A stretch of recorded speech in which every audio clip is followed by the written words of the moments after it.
অর্থাৎ ঈশ্বরের ধর্ম। সকল ধর্মকে এক সূত্রে বাঁধতে এই ধর্ম প্রবর্তন করেন বাদশাহ আকবর। বাদশাহ সেই ধর্মের প্রসার ঘটাতে দুজন পীর বর্ধমানের খণ্ডঘোষে আসেন। সেখানে তারা মারা যান।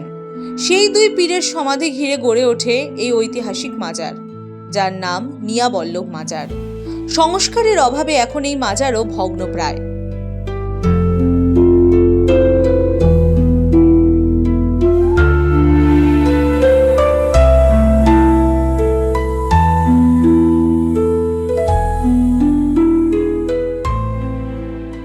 জীর্ণ এই মাজারকে আষ্টেপৃষ্ঠে জড়িয়ে রয়েছে বট অশ্বত্থ। মাজারে ঢুকলে দেখা যাবে এক পীরের সমাধি। উরস উৎসবে জাতি ধর্ম নির্বিশেষে বহু মানুষ এই মাজারে আসেন নিজেদের মনস্কামনা নিয়ে। আগে ভগ্নপ্রায় এই মাজারে দুই পীরের সমাধি পাশাপাশি অবস্থান করত, কিন্তু ধীরে ধীরে মাজারের অবস্থা বেহাল হতে থাকায় একজন পীরের সমাধি স্থানান্তরিত করা হয়েছে।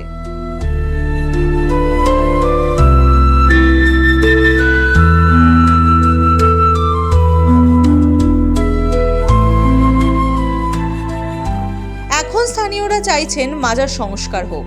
তারা বলছেন, হিন্দু মুসলিম উভয় সম্প্রদায়ের মানুষের কাজে নিয়াবল্লভ মাজারের গুরুত্ব রয়েছে। উরস উৎসবের সময় সকলেই আসেন। এটা এখানে পরিচিতি লাভ করেছে নিয়াবল্লভের মাজার নামে। মোটামুটি কত সালে নাগাদ স্থাপিত হয়েছিল? এটা সাল সঠিকভাবে নির্ধারণ করা যাবে না, তবে কথিত আছে যে সম্রাট আকবরের আমলে, যখন আকবর সুফিবাদের প্রবর্তক ছিলেন, দিন ইলাহি ধর্ম প্রবর্তন করেছিলেন, সেই সময় এখানে দুজন পীর সাহেব মারা গিয়েছিলেন। তো দুজন পীর এখানে সমাধিস্থ করা আছে। ওই সুফিবাদকে ঘরানাকে সামঞ্জস্য রেখে বা সুফিবাদের ঘরানাকে অনুপ্রাণিত করে এখানে নিয়াবল্লভ মাজারটা এখানে স্থাপনা করা হয়েছে। বর্তমানে এই মাজারের দেখাশোনা করা করে? বর্তমানে এখানে সংশ্লিষ্ট যারা কমিটি আছে তারা এই মাজারটাকে দেখাশোনা করে। হিন্দু মুসলিম সকলেই কমিটির মধ্যে অন্তর্ভুক্ত আছে। তারা নিজেদের মতো করেই মাজারটাকে দেখাশোনা করে।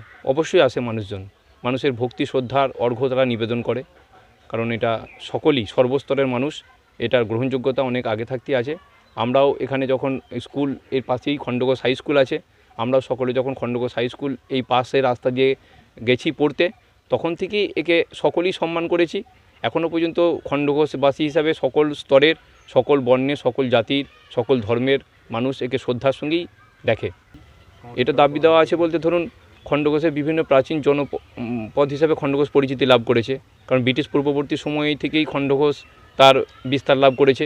আমরা কৃষিজ সম্পদেও খণ্ডঘোষকে বৃত্তশালী দেখেছি, আবার ঐতিহাসিকভাবেও খণ্ডঘোষ বৃত্তশালী।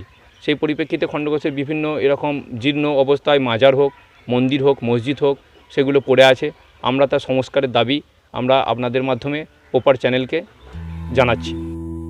শুধু এই মাজারই নয়, খণ্ডঘোষের বেশ কিছু প্রাচীন স্থাপত্য, মন্দির ও মাজার একইভাবে অবহেলায় পড়ে রয়েছে। এই বিষয়ে খণ্ডঘোষের বিধায়ক নবীনচন্দ্র বাগ মাজারের সংস্কারের আশ্বাস দিয়েছেন। আপনি যে মাজারটার কথা বলছেন ওটা হচ্ছে নিয়াবল্লভের মাজার। এখানে আমরা যখন থেকে আমরা ছোটোবেলা থেকে দেখে আসছি যে এই মাজারটার উপরে সমস্ত ধর্মের মানুষ কিন্তু মান্যতা দেয়। এইখানে ধরুন কোনো হিন্দু ধর্মের মানুষের যদি কোনো অসুবিধা হয় বা তার কোনো শারীরিক অসুস্থতা দেখা দিয়েছে, তখন আমরা দেখেছি যে আমাদের হিন্দু ধর্মের মানুষরা ওই মাজারে যে সিন্নি, যাকে বলা হয় আমাদের আঞ্চলিক ভাষায়, বাতাসা বা নকুলদানা দিয়ে এসে মানত করে আসেন, এবং সেই মানতের পরে সেই তাদের যে শারীরিক অবস্থার উন্নতি হয়। এটা হচ্ছে চিরাচরিত প্রথা। এখানে কিন্তু মানুষের বিশ্বাসের উপর নির্ভর করে সবটাই। এবং এখানে এটা তো আজকের নয়, এটা হচ্ছে মুঘল যুগের থেকে এটা শুরু হয়েছে। বহুদিন ধরে আমার বাবা, আমার ঠাকুমা তাদের পূর্বপুরুষদের দেখে আসছে। এটা আকবরের আমলে তৈরি হয়েছে। এবং এখানে যেটা কথিত আছে, আমরা শুনেছি যে দুজন পীর সাহেব এসেছিলেন, তারা পাশাপাশি কবরস্থ হয়েছিল, এবং সেখান থেকেই ওদের যারা আমাদের সংখ্যালঘু ভাইয়েরা রয়েছেন, মানুষরা আছেন, তাদের পূর্বপুরুষরা এখানে ছিলেন, এবং সেখান থেকে তারা ওইটাকে মান্যতা দিয়ে তারা কিন্তু ওটা এখন বিশাল আকারের অনুষ্ঠান তারা করে থাকে। এবং সেই অনুষ্ঠানে আমরা দেখেছি যে বিভিন্ন সম্প্রদায়ের মানুষ সেখানে উপস্থিত হয়। আমাদের কাছে ওই এলাকার মানুষের দাবি যে আমরা বিভিন্নভাবে ধরুন মুখ্যমন্ত্রী মমতা বন্দ্যোপাধ্যায় আমাদের খণ্ডঘোষ অঞ্চলে খণ্ডঘোষ ব্লকের বিভিন্ন ধরনের মানুষ বিভিন্ন আমাদের পীঠস্থান রয়েছে। বিপ্লবীদের জন্মস্থান হচ্ছে আমাদের খণ্ডঘোষ অঞ্চল। এখানে বটুকেশ্বর দত্তের জন্মভিটা আছে, রাসবিহারী ঘোষ আছে। এখানে বিভিন্ন বিপ্লবীরা এখানে জন্মগ্রহণ করেছেন।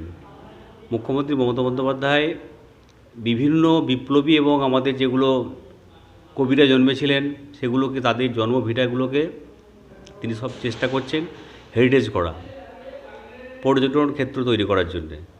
আমাদের কাছে প্রস্তাব দিয়েছে যে আমাদের এই মিয়া বল্লভ সাহেবের এই মাজারটাকে একটা দর্শনীয় স্থান করে তোলার জন্য, পর্যটন কেন্দ্র করে তোলার জন্যে বলেছেন।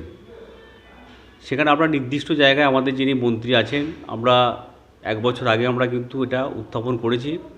সেটা যেমন আমরা রাসবিহারী ঘোষ সম্পর্কে বলেছিলাম, আমরা যেমন বলেছিলাম বটুকেশ্বর দত্ত সম্পর্কে বলেছিলাম, ঠিক সেরকমভাবেই আমরা এই মাজারের সম্পর্কেও বলেছি।